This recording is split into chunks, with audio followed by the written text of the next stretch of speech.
Bien, no saben, hermanos, el gusto que es para mí poder estar compartiendo el día de hoy junto con ustedes. La iglesia Cristo Rey de Puerto Montt para nosotros es una iglesia muy querida. Han recibido ustedes el año pasado ya a nuestro querido Matías. Yo en lo personal tengo una historia muy larga con Matías, de más de 20 años. Tuve la oportunidad, Dios me dio la oportunidad cuando Matías era un chico de colegio aún, de poder ser quien lo discipulara, quien junto con otro joven que ahora está en el seminario estudiando, fueran uno de estos discípulos que uno cuidó bastante, y uno lo vio crecer, y uno vio la obra de Dios en él, en su corazón, en su vida. Y de verdad es un gozo saber que él es hoy su pastor y está con ustedes y ha sido súper acogido y sabemos muy bien que él está muy gozoso y ustedes también de tenerlo por allá. Así que nuestra alegría de poder ver cómo Dios obra de manera perfecta y hace cosas maravillosas más allá de las que nosotros pudiéramos alguna vez haber pensado, planificado o creído que Dios podía hacer. Y bueno, saludos de nuestra iglesia, de la iglesia La Trinidad de Reñaca, Iglesia Trinidad de Concón, que por ahora nos llamamos Iglesia IT, porque ustedes saben que esto de la pandemia ha afectado a todas partes. Entonces nuestras reuniones virtuales se transformaron en una sola reunión grande de las dos iglesias, de la Trinidad de Reñaca y la Trinidad de Concón. Pues somos las iglesias IT acá en la quinta región y bueno, es un gusto poder estar compartiendo con ustedes y como ya les decía, tenemos nuestro corazón con ustedes, oramos muy frecuentemente por ustedes, están en nuestras oraciones siempre y que el Señor siga multiplicando su obra allá en medio de su ciudad y haciendo las grandes maravillas, y ya vamos a hablar de eso en la reflexión en la palabra de Dios, de las grandes maravillas que Dios puede hacer, que como lo dice justamente su palabra, son muchas más de las que pedimos o entendemos, porque el poder de Dios es mucho más grande de lo que nosotros podemos imaginar, y eso debe ser siempre de ánimo para nosotros, porque independiente de lo que nosotros podamos ver en el momento, la obra de Dios no se detiene, y la obra de Dios de verdad es algo formidable y que no tiene paralelos en este mundo. No hay nadie en este mundo que pueda llevar a cabo las cosas como Dios las lleva a cabo. Y esa es nuestra confianza. Y me gustó, hago mención a la lectura que hubo de Isaías antes. Me encantó esta frase de el celo del Señor hará todo esto. ¿Y por qué me encanta? Porque me recuerda, y creo que nos recuerda, que los creyentes, el pueblo de Dios, descansamos en Dios que cumple sus promesas, en Dios que es el que hace las buenas obras, en Dios que es el que lleva a cabo sus planes, el que sostiene su reino, y es un reino que nada lo puede conmover. Y con eso, tal vez quiero partir la reflexión esta mañana, haciéndote pensar en qué reino estás, en qué reino. ¿Eres parte del reino de Dios? ¿Has entregado tu vida a este rey? ¿O eres parte del reino de este mundo? No sé cómo te va con la idea de la monarquía. La monarquía es una idea que la verdad está un poco pasada de moda, al menos más para nosotros aún. No sé cuándo tuvimos nuestro último rey, tal vez el siglo XIX, que ni siquiera lo teníamos presencial, estaba por allá en España, haciendo como que reinaba, mientras los que estaban acá, los colonizadores españoles y bueno, y los chilenos que habían en esa época, entre ellos se peloteaban el gobierno, pero, no, al rey Fernando, no sé qué, por allá, sí, pero estaba lejos, no reinaba. Hay países en los que, por cierto, sí, la monarquía aún existe. Inglaterra, Suecia, vemos en Holanda, en algunos países así. Pero no sé qué tanto efecto tienen en la realidad nacional. A ratos son una figura que está ahí, si pensamos en la monarquía en España últimamente o estos últimos años, ha caído en bastante descrédito. Tengo un amigo en nuestra iglesia que es español y él nos cuenta un poco cómo viven la cosa de la monarquía española allá. Esta idea de rey tal vez se ha perdido, la hemos perdido, no entendemos bien esta figura de el supremo superior, digamos, voy a redundar ahí, el supremo superior que está al mando, que está en control de todas las cosas y que se hace lo que él dice. Pero yo no sé si es que es la institución de la monarquía la que está en descrédito o en nuestro corazón. La idea de que alguien nos gobierne no nos cuadra y no nos gusta. Y eso es parte de nuestra naturaleza. Cuando vemos la palabra de Dios, vemos que la naturaleza nuestra es la que tiene conflictos con alguien que nos gobierne, que no seamos nosotros mismos.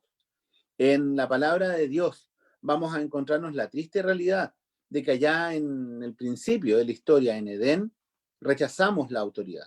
Rechazamos la autoridad de Dios sobre nosotros. Y ese fue el origen de todos los problemas que podamos ver el día de hoy y que hemos visto a lo largo de la historia del ser humano.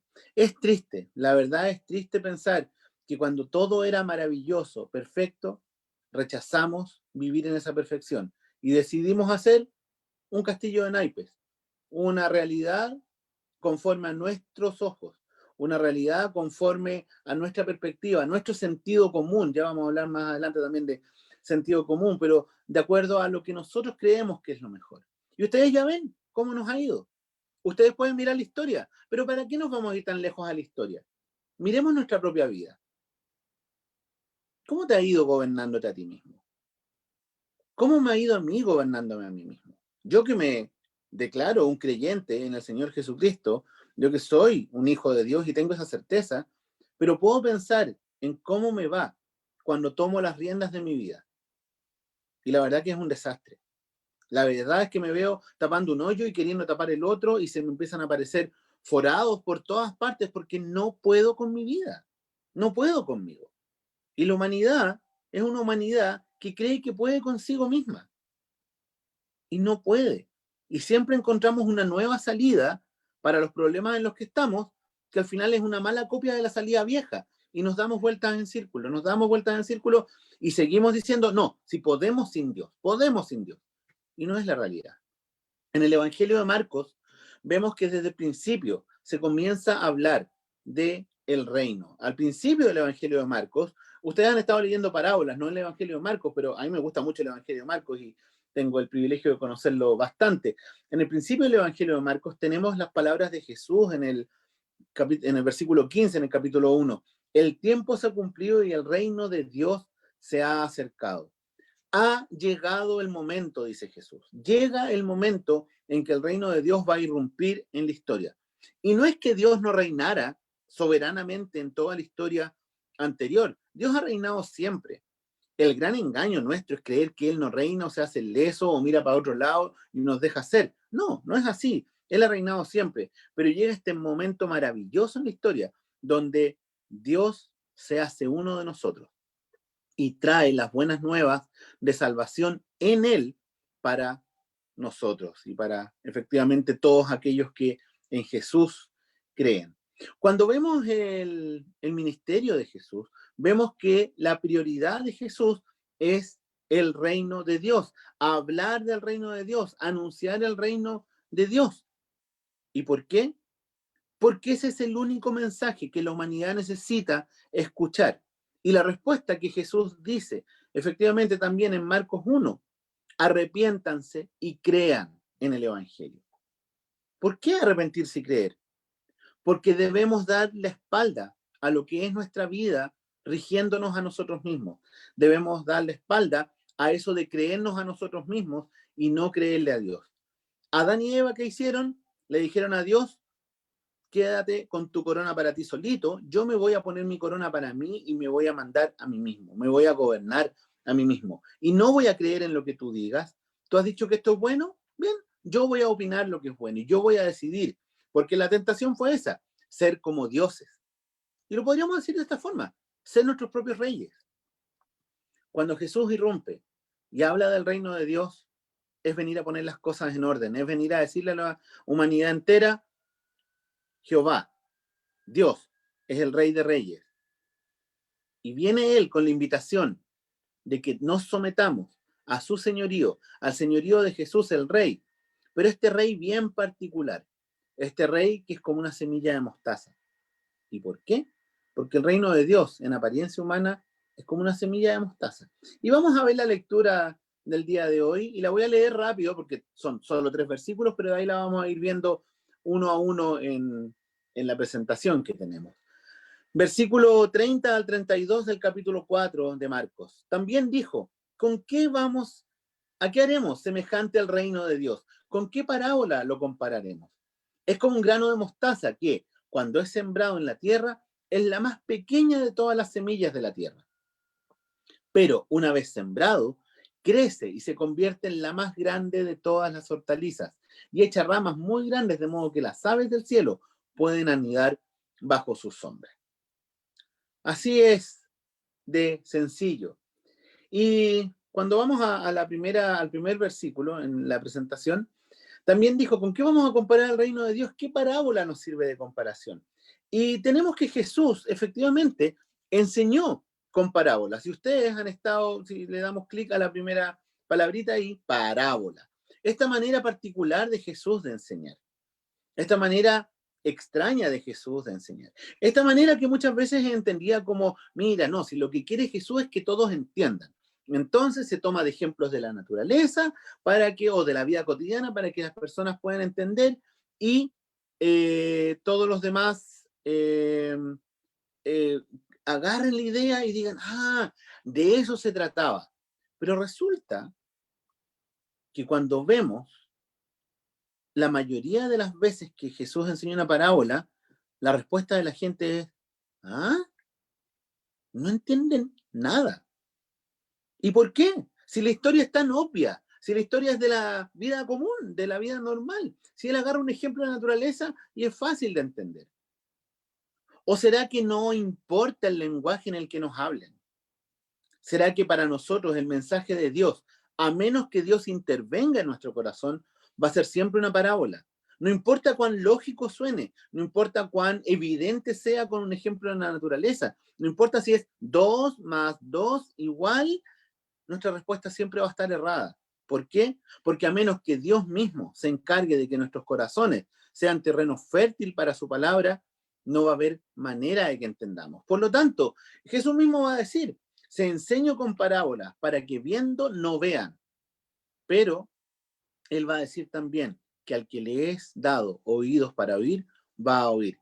Y no va a haber quien sea parte del reino de Dios que no vaya a entender lo que la parábola, cualquiera que sea, quiere decir, porque Dios mismo se va a encargar de que la entienda. Ayer en un curso que estábamos dando acá en Viña, estábamos hablando de Jeremías 31, cuando Dios promete que cada uno va a poder conocer, cada uno del pueblo de Dios va a poder conocer a Dios mismo. Dios lo va a hacer posible, porque como lo dice Ezequiel también, Él va a poner en nuestro corazón su espíritu y va a transformar estos corazones duros de piedra, estos que no quieren entender, que no se quieren someter, los va a transformar en corazones de carne, en corazones que van a estar receptivos a lo que Dios diga y que van a ser transformados por el poder de la parábola, de la palabra de Dios. Enseña en parábolas y el siguiente clic nos dice que nos va a enseñar acerca del reino de Dios. Cada vez que veamos en las parábolas, sobre todo, este término reino de Dios, tiene que haber una luz roja de atención, tiene que ser, ojo, ojo, ojo, reino de Dios, reino de Dios. ¿Ya? ¿Y qué pasa con eso? Jesús va a enseñar de cómo son las cosas en su reino. Jesús nos va a decir de cómo son las cosas de acuerdo a Dios. Y no esperemos más que sorprendernos. El Evangelio de Marcos es un evangelio bien curioso. Yo hace muchos años le puse un nombre al Evangelio de Marcos. Dije que era el Evangelio de las expectativas no cumplidas. Claramente, la audiencia de Jesús tiene una expectativa de lo que va a ser el Mesías. Tiene una expectativa de quién es este que viene a rescatarnos. Pero cuando se encuentran con Jesús, hasta un cierto punto les cuadra. Pero cuando se dan cuenta después que su mensaje no tiene que ver con lo que ellos están esperando, no es este hombre libertador político del Imperio Romano que llega a hacer ruido y a librarlos, sino que viene humilde, sino que es, como lo leímos en la lectura del principio, es un bebé primero, y después un hombre, pero que no llama la atención, y después enseña muy hermoso, pero cuando empieza a hablar de la cruz, el mensaje ya no empieza a gustar. ¿Y para qué decir al final, cuando va y finalmente lo crucifican? Ese no es el rey que estamos esperando. Nosotros estamos esperando un rey, propiamente tal, así con cara de rey, pinta de rey, pompa de rey, poder de rey. Pero nos mandaron la versión de segunda mano o un poco malentendida de lo que iba a ser el rey.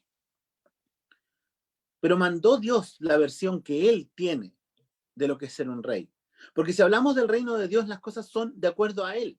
Las cosas son en su voluntad, en su tiempo y a su manera. su voluntad, su tiempo, a su manera. ¿Cuántas veces has tenido conflictos con eso en tu vida? Con Dios.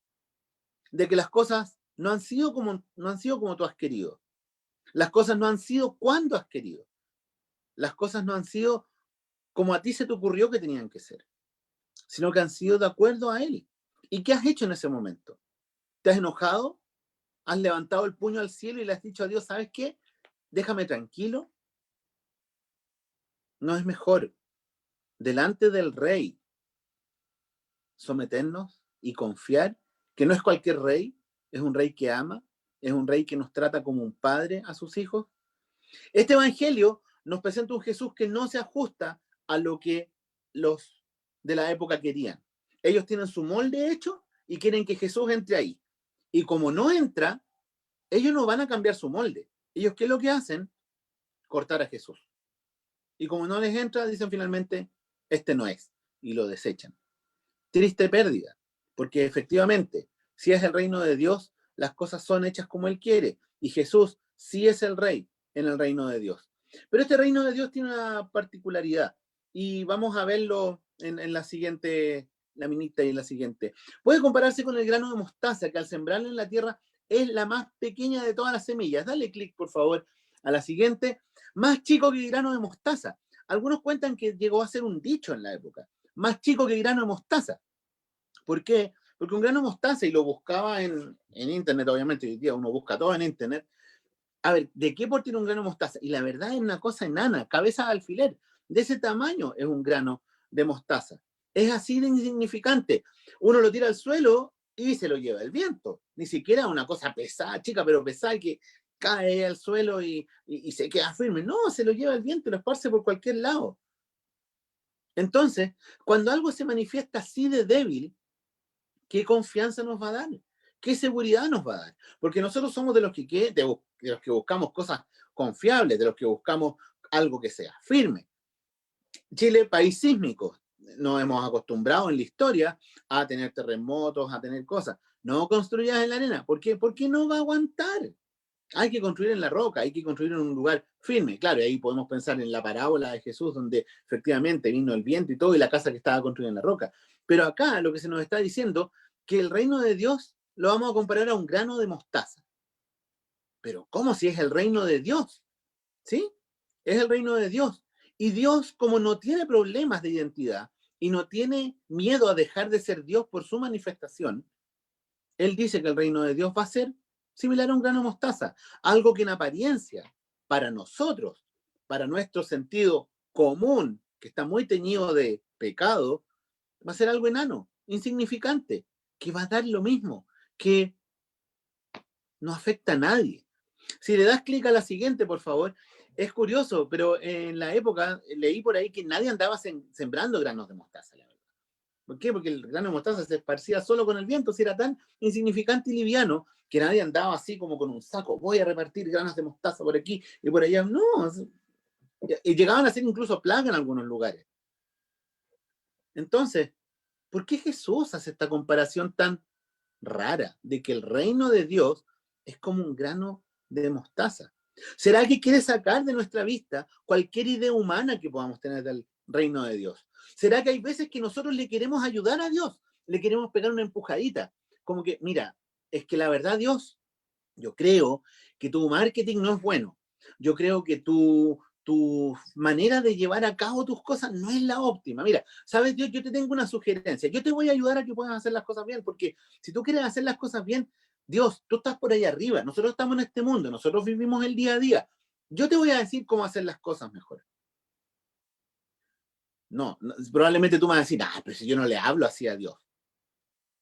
¿Segura? ¿Seguro? Cuando en tu corazón empiezas a transar con cosas, cuando en tu corazón empiezas a pensar que lo que Dios ha dicho no es suficiente, cuando en tu corazón empiezas a decir que lo que Dios ha dicho, mira, deja darle una vuelta, es cuestionable, hay que contextualizar, cuando empezamos elegantemente a poner la opinión de Dios como una opinión más de las tantas que voy a escuchar. ¿No estamos efectivamente diciendo que el reino de Dios es algo insignificante? No estamos realmente en nuestro corazón diciendo que el reino de Dios es algo que no, que bueno, sí, pero es que hay que entender las cosas. Se puede manifestar, y de hecho el reino de Dios se manifiesta de una manera en apariencia insignificante, sin pompa, sin carruajes, sin ejército. Y es interesante que la lectura del principio de Isaías que decía que el celo del Señor de los ejércitos hará todo esto. El celo del Dios que tiene todo el poder y que no importa la apariencia de lo que se esté viendo en un principio, Él va a traer la paz, la prosperidad y el bienestar que el mundo realmente necesita. Y lo va a traer de una forma muy particular. No va a ser a través de un gran ejército, de un gran rey majestuoso a los ojos humanos, sino que va a ser de una forma muy humilde, de algo que va a aparecer en la apariencia, a nuestros ojos insignificante, pero que va a ser lo más grande que pudo haber en la historia y que puede haber en la historia. Cuando pensamos en historias de la Biblia, como la de David y Goliat, esta famosa historia que la han retratado, no hay que conocer mucho la Biblia para saber la historia de David y Goliat. Este David, jovencito, ¿cuánto? ¿15? ¿20 años a lo más? Y que va a derrotar a este gigantón de 3 metros, cubierto pero por todas partes con su armadura, con una piedra, lanza la onda y la piedra enterrada en la cabeza. ¿En serio? ¿Con una piedra? Es así como Dios lleva a cabo sus planes. Es así como Dios manifiesta su poder. Muchas veces lo va a hacer con las cosas, con las personas que el mundo ha considerado insignificantes. ¿Por qué? Porque no es nuestro poder, es el poder de Dios. Y en la medida que descansamos en el poder de Dios, confiamos en Él va a hacer cosas que de verdad son mucho más grandes de las que podamos haber imaginado, pensado o se nos pudieran haber ocurrido.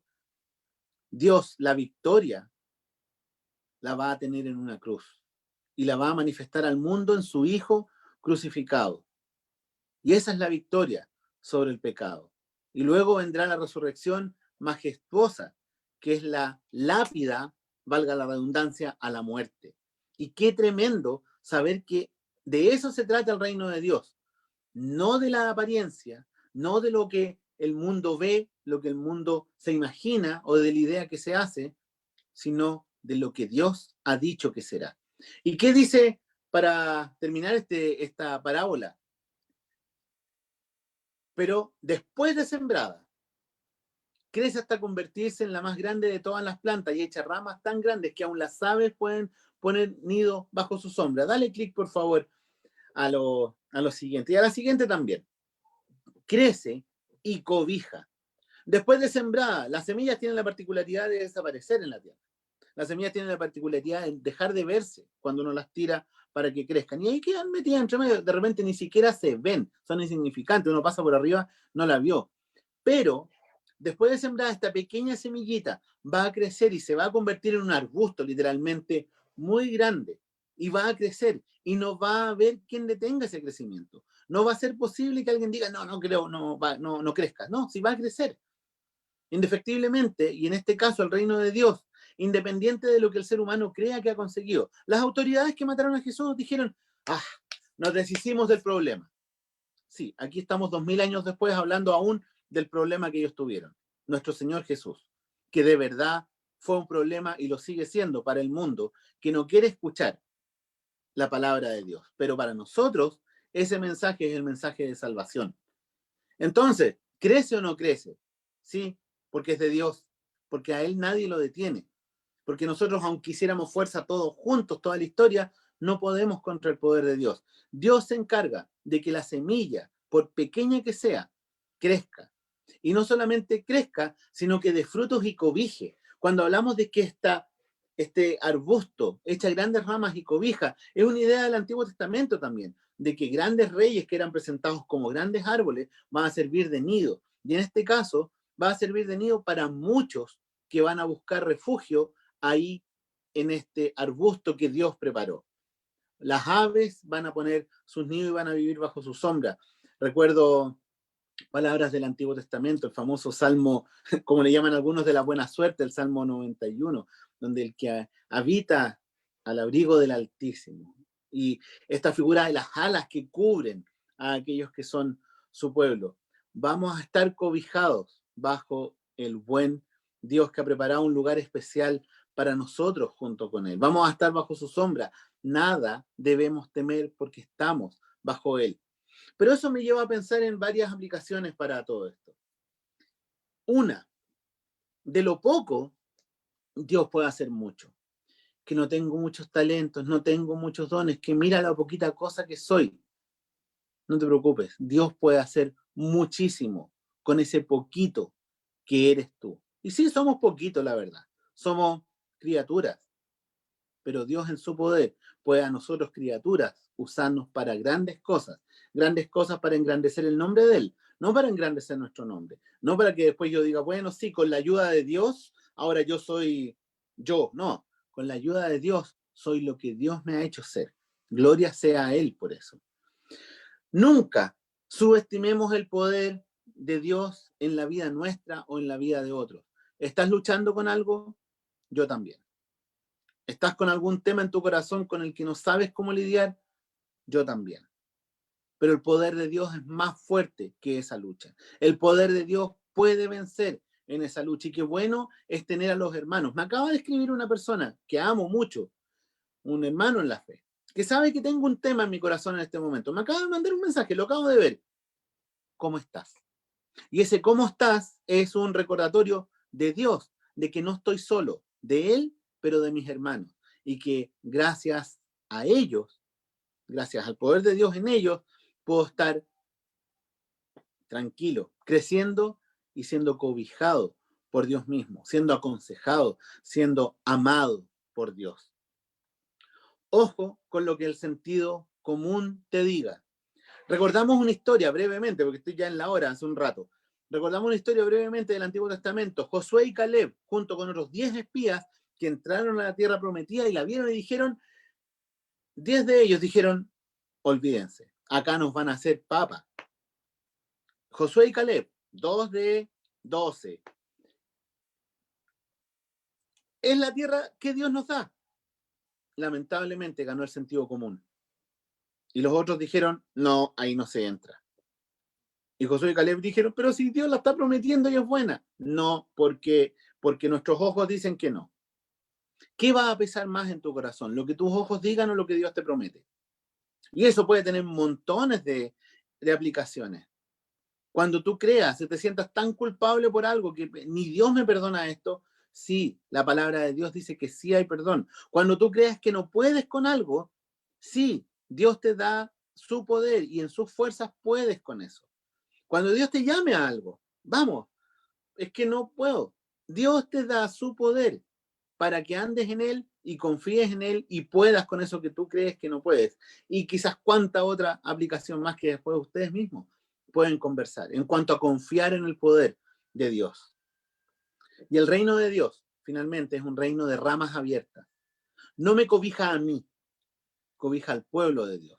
Y quienes estamos al cobijo del pueblo de Dios, estamos así. ¿Por qué? Porque queremos que muchos más vengan a estas ramas que son el reino de Dios, a estar bajo la sombra del buen Dios y Padre nuestro. No es un reino para mí y para nosotros y que seamos siempre los mismos. Es un reino donde queremos que todos aquellos que están hoy día viviendo en la oscuridad de reinarse a sí mismos puedan venir, salir de ese reinado que no los lleva a ningún lugar, o bueno, sí, los lleva a un lugar y es terrible, y vengan al reino de Dios, a vivir bajo su sombra, a vivir bajo su cuidado.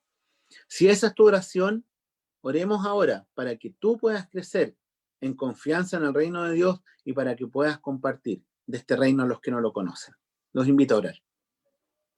Padre nuestro, gracias por poder pensar en tu reino, porque las cosas a la luz tuya son tan distintas a como nuestros ojos las ven.